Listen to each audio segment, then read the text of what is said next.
What's going on, guys? Sorry for the loud noise. I gotta have the fan going. It is 1,000 degrees in here right now, but I want to go over some of the information about the 1002T that we've learned over the last year in the group and talk about it because there's some misinformation out there and I want to clarify everything. So this will be on YouTube, TikTok, and the Facebook group.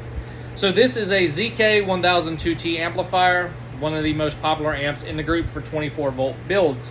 It does give you some of the most power out of all the amps. If you want more information on the most powerful amps at 24 volts, head over to James York's YouTube channel. He has a full range of tests showing the output of all of these. And no, you're not getting 100 watts by 100 watts. I'll tell you that now. Just because it does not say Woozy does not mean it is a clone. Clone refers to the chipset that is used in it, and if you buy one on AliExpress that seems too cheap to be true, more than likely it's going to be a clone chip.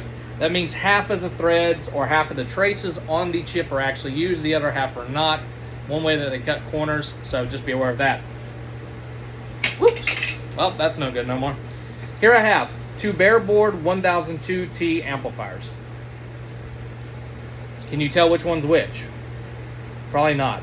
So, Dojungo and Woozy Audio both make these boards, and they both make them very similar, and it's hard to tell them apart. They're both true amplifiers, so they're not clone chips. So let's talk about the Dojungo right here. You'll see right here we have an IPX antenna connection. That is for an external antenna. This is the original Woozy. You will see there is no antenna connection right there. Besides that, they are pretty dead nuts the exact same. They have 470 caps, they have 150 transistors and all that good stuff. They are very, very similar. Here is where it gets different. The app emblem right there, if y'all can see it, right here, is not on the Dojungo because it has an app, but it's not the Woozy Audio app. These are blank boards that both companies buy from some manufacturing, and they add their components to them to make them their own. That's how clone chips become a thing as well, because someone buys them, makes them with clone chips that are cheaper, and there you go.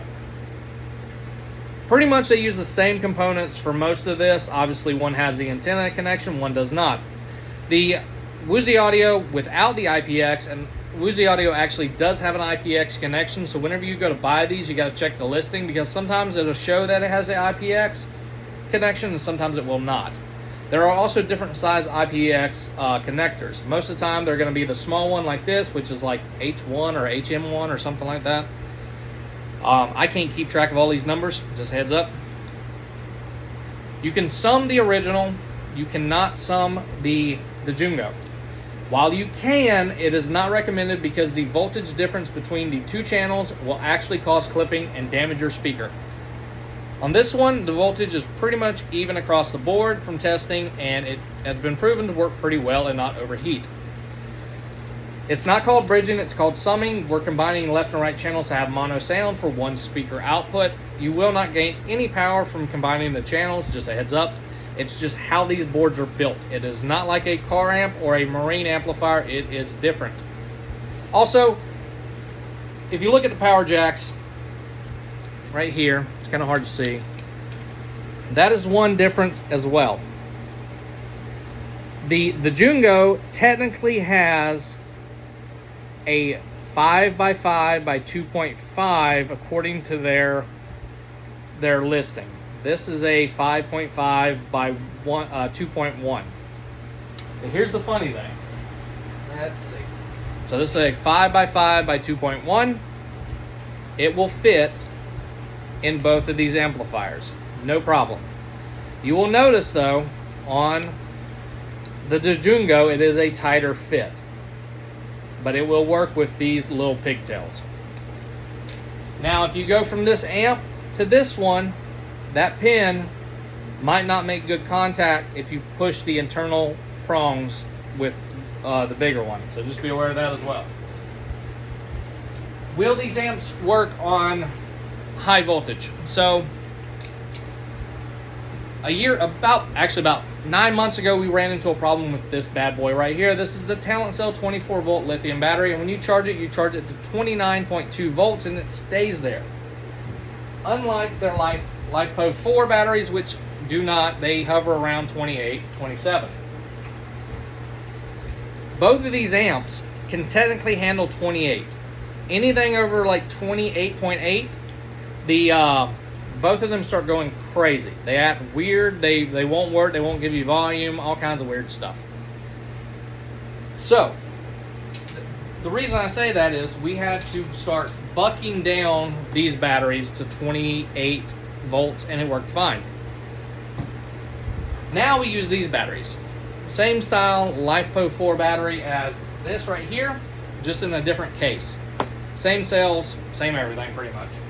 These are solar cell batteries from Battery Hookups. BNBBB, 3 B's at the end, is the discount code to get these. When they're gone, they're gone. They're cheap.